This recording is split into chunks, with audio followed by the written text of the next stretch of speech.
ತುಂಬಾ ದಿನ ಆದ್ಮೇಲೆ ಸ್ವಲ್ಪ ಪುರ್ಸೊತ್ ಮಾಡ್ಕೊಂಡು ನಮ್ಮೂರಲ್ಲೇ ನೋಡ್ದಂತ ಸಿನಿಮಾ ಖುಷಿ ಕೊಡ್ತು. ಬಟ್ ಅದ್ರ ಬಗ್ಗೆ ಇಮಿಡಿಯೇಟ್ಲಿ ಮಾತಾಡೋದಕ್ಕಾಗ್ಲಿಲ್ಲ. ಸ್ವಲ್ಪ ಜಾಸ್ತಿನೇ ಆರಾಮಾಗ್ಬೇಕಾಯ್ತು. ಹಾಗಾಗಿನೇ ರಿವ್ಯೂ ಇಷ್ಟು ಲೇಟ್ ಆಗಿ ಬರ್ತಾ ಇದೆ. ಸೊ ನೀವು ಅಷ್ಟೇ ವಿಡಿಯೋನ ಪ್ಲೇ ಮಾಡಿ ಲೈಕ್ ಕೊಟ್ಟು ಆರಾಮಾಗಿ ಕೂತ್ಕೊಳ್ಳಿ. ಹಿಂಗ್ ಹೋಗಿ ಹಂಗ್ ಬರೋಣ.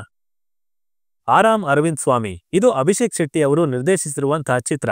ಹೆಸರೇ ಹೇಳೋ ಹಾಗೆ ಅಲ್ಲ ಹೆಸರಿಗೆ ತಕ್ಕ ಹಾಗೆ ಅಂಡರ್ವೇರೆ ತೂತು ಬೀಳೋಷ್ಟು ಕಷ್ಟ ಇದ್ರೂ ಕೂಡ ಲೈಫ್ ಅಲ್ಲಿ ತುಂಬಾನೇ ಆರಾಮಾಗಿರೋ ರಿಚ್ ಆಗಿ ತೋರ್ಸ್ಕೊಳ್ಳೋಂತ ಕ್ಯಾರೆಕ್ಟರ್ ಅರವಿಂದ್ ಸ್ವಾಮಿ. ಇವರಪ್ಪ ಆಣೆ ಅಣ್ಣಪ್ಪ ತಾನು ಕೆಲಸ ಮಾಡ್ತಿದ್ದ ಮನೆ ಯಜಮಾನ್ರಿಗೆ ಒಂದು ದಿನ ಒಂದು ಆಣೆ ಮಾಡ್ಬಿಡ್ತಾನೆ. ಅಂಡ್ ಅದರಿಂದ ಮಗನ ಬದುಕಲ್ಲಿ ಸುನಾಮಿನೇ ಎದ್ಬಿಡುತ್ತೆ. ಸೊ ಅದು ಏನು ಅಲ್ಲಿಂದ ಮುಂದೆ ಏನಾಯ್ತು ಅನ್ನೋದನ್ನ ನೀವು ಸಿನಿಮಾದಲ್ಲೇ ನೋಡಿ ತಿಳ್ಕೋಬೇಕು. ಇಲ್ಲಿ ನನಗೆ ಮೊದಲು ಇಷ್ಟ ಆಗಿದ್ದೇನೆಂದ್ರೆ ಡೈರೆಕ್ಟರ್ ಅವರ ಅಪ್ರೋಚ್ ಮತ್ತೆ ಓವರ್ ಆಲ್ ರೈಟಿಂಗ್ ಸಿಂಪಲ್ ಆಗಿ ಇಟ್ಟಿದ್ದಾರೆ, ನೀಟಾಗಿ ತಗೊಂಡು ಹೋಗಿದ್ದಾರೆ. ಆಕ್ಚುಲಿ ಕಥೆ ಏನ್ ಎಕ್ಸ್ಟ್ರಾರ್ಡಿನರಿ ಅಲ್ಲ, ನಾರ್ಮಲ್ ಆಗೇ ಇರುವಂತದ್ದು. ಬಟ್ ಅದನ್ನೇ ಆದಷ್ಟು ಇಂಟ್ರೆಸ್ಟಿಂಗ್ ಆಗಿ ಹೇಳ್ತಾ ಒಂದಷ್ಟು ವಿಭಿನ್ನವಾದ ವಿಚಾರಗಳನ್ನ ತಂದು ಎಂಗೇಜ್ ಮಾಡಿದ್ದಾರೆ. ಮುಖ್ಯವಾಗಿ ಯಾವ್ದನ್ನು ಎಳೆದಾಡಿಲ್ಲ, ಹೆಚ್ಚು ಎಕ್ಸಾಜರೇಟ್ ಮಾಡಿಲ್ಲ. ಎಷ್ಟು ಬೇಕೋ ಅಷ್ಟನ್ನ ಮಾತ್ರ ತೋರಿಸ್ತಾ ನೆಕ್ಸ್ಟ್ ಅಲ್ಲೇ ಅದನ್ನ ಸಣ್ಣದಾಗಿ ಕ್ಲೋಸ್ ಮಾಡಿ ಪ್ರೊಸೀಡ್ ಆಗ್ತಿರ್ತಾರೆ. ಫಸ್ಟ್ ಹಾಫ್ ನಲ್ಲಿ ಒಳ್ಳೆ ಎಸ್ಟಾಬ್ಲಿಷ್ಮೆಂಟ್ ಇದೆ ಅಂಡ್ ಅದನ್ನ ಸಖತ್ ಲೈಟ್ ಹಾರ್ಟೆಡ್ ಆಗಿ ಟ್ರೀಟ್ ಮಾಡಿದ್ದಾರೆ. ಅಲ್ಲಿರುವಂತ ಸಿಚುವೇಶನ್ಸ್, ಫನ್ ಎಲಿಮೆಂಟ್ಸ್, ಅದರ ಎಕ್ಸಿಕ್ಯೂಷನ್ ತುಂಬಾನೇ ಫ್ರೆಶ್ ಅಂತ ಅನಿಸ್ತು.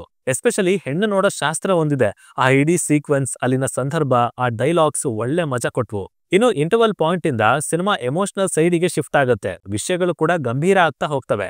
ಇನ್ಫ್ಯಾಕ್ಟ್ ಇಂಥ ರೊಮ್ಯಾಂಟಿಕ್ ಕಾಮಿಡಿ ಸಿನಿಮಾಗಳಲ್ಲಿ ಅದು ಟಫೆಸ್ಟ್ ಪಾರ್ಟ್ ಕೂಡ ಹೌದು. ಬಿಕಾಸ್ ಎಷ್ಟೋ ಫಿಲ್ಮ್ ಮೇಕರ್ಗಳು ಭಾವನೆಗಳನ್ನ ತರಿಸೋ ಭರದಲ್ಲಿ ಸಂದರ್ಭಗಳನ್ನ ಡೈಲ್ಯೂಟ್ ಮಾಡ್ಬಿಡ್ತಾರೆ ಅಥವಾ ರುಟೀನ್ ಸೀಕ್ವೆನ್ಸಸ್ ಗಳನ್ನ ತಂದು ಇಂಟೆನ್ಸಿಟಿನ ಕೆಡಿಸ್ಬಿಡ್ತಾರೆ. ಬಟ್ ಇಲ್ಲಿ ಅದು ಆಗಿಲ್ಲ.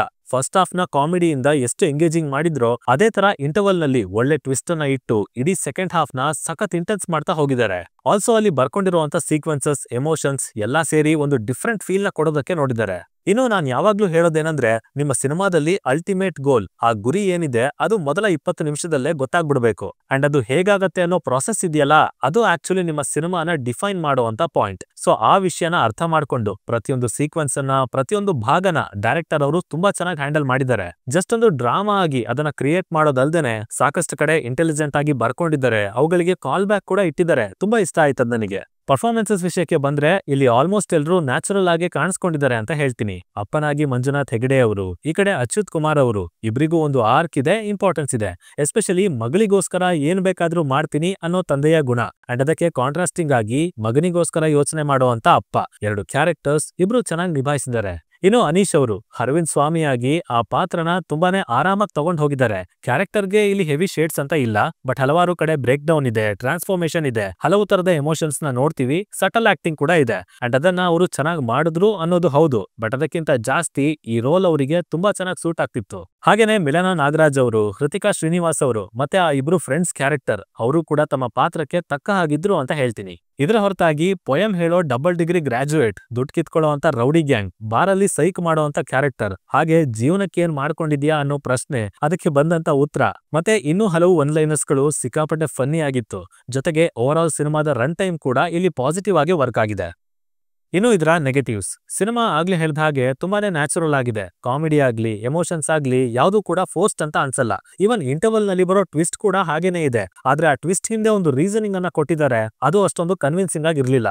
ಆಲ್ಸೋ ಕ್ಲೈಮ್ಯಾಕ್ಸ್ ಅಲ್ಲಿ ಹೀರೋ ತಗೊಳ್ಳೋ ಅಂತ ಒಂದು ನಿರ್ಧಾರ ಮತ್ತೆ ನಂತರದ ಪೋರ್ಷನ್ಸ್ಗೆ ಇನ್ನಷ್ಟು ಟೈಮ್ ಕೊಟ್ಟಿದ್ರೆ ಚೆನ್ನಾಗಿರ್ತಿತ್ತು ಅನ್ನೋದು ನನ್ನ ಭಾವನೆ. ಬಟ್ ಸ್ಟಿಲ್ ಅದನ್ನ ರಿಯಾಲಿಸ್ಟಿಕ್ ಆಗಿ ಅಪ್ರೋಚ್ ಮಾಡಿರೋದ್ರಿಂದ ಹೆಚ್ಚಿನ ಪ್ರೇಕ್ಷಕರಿಗೆ ಅದು ತೊಂದರೆ ಕೊಡೋದಿಲ್ಲ, ಅಕ್ಸೆಪ್ಟ್ ಮಾಡ್ಕೋಬಹುದು. ಇನ್ನು ಹಾಡುಗಳು ಅಷ್ಟೇ ತುಂಬಾನೇ ಲೈವ್ಲಿ ಆಗಿದೆ ಹೌದು, ಆದ್ರೆ ಕೆಲವು ಕಡೆ ಅದರ ಡೋಸೆ ಚೂರ್ ಜಾಸ್ತಿ ಆಯ್ತು ಅಂತ ಅನ್ನಿಸ್ತು. ಬಟ್ ಇವಿಷ್ಟನ್ನ ಬಿಟ್ಟು ಇಲ್ಲಿ ತೀರಾ ಹೇಳಲೇಬೇಕಾದಂತ ನೆಗೆಟಿವ್ಸ್ ನನಗೇನು ಕಾಣಲಿಲ್ಲ.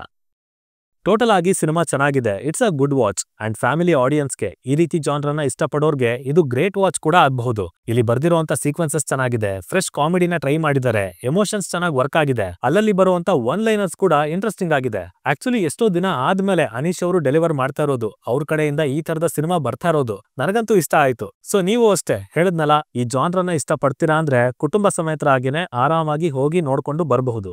ಎನಿವೇಸ್ ನಾನಂತೂ ಹೇಳಿದ್ದಾಯ್ತು. ಇನ್ನು ನಿಮ್ಮಲ್ಲಿ ಯಾರಾದ್ರೂ ಆಲ್ರೆಡಿ ಈ ಸಿನಿಮಾನ ನೋಡಿ ಆಗಿದ್ರೆ ನಿಮ್ಮ ಅನುಭವವನ್ನ ಕೆಳಗಡೆ ತಪ್ಪದೇನೆ ಕಮೆಂಟ್ ಮಾಡಿ ತಿಳಿಸ್ಬಿಡಿ. ವಿಡಿಯೋ ಲೇಟ್ ಆಗಿರ್ಬೋದು, ಬಟ್ ಡಿಸ್ಕಷನ್ಸ್ ಮಜವಾಗಿರುತ್ತೆ.